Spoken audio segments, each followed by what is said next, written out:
Non stick వాడితే cancer వస్తుందని నూనె బాగా వాడుకుంటున్నారు జనాలు.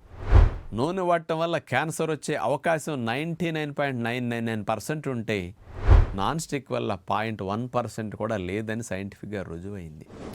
నాన్ స్టిక్ ప్యాన్ల పైన ఉండే కోటింగ్, టెఫ్లాన్ కోటింగ్ అని ఉంది కదా, అది 310 డిగ్రీలు దాటి వేడెక్కినప్పుడు మాత్రమే ఆ కెమికల్ కోటింగ్ కరుగుతుంది. అందుకని మనం వండుకునే 100 డిగ్రీల వేడికి ఆ నాన్ స్టిక్ కోటింగ్ కరగదు. కాబట్టి అది లోపలికి వెళ్ళేదో క్యాన్సర్ కారకం అనుకునేది అపోహ మాత్రమే. కాబట్టి నూనె లేకుండా, నేతులు వాడకుండా వంటలు అన్ని రకాలుగా చేసుకోవటానికి సులభమైన పద్ధతి నాన్ స్టిక్లో వంటలు చేసుకోవటం. అందుకని నూనె, నెయ్యి వల్ల వచ్చే హానితో పోలిస్తే నాన్ స్టిక్ నష్టం లేదని తెలుసుకోండి. కాబట్టి ఇలాంటి వంటల్ని మనం అలవాటు చేసుకు తింటూ ఉంటే ఆరోగ్యానికి ఎంతో మంచిదే.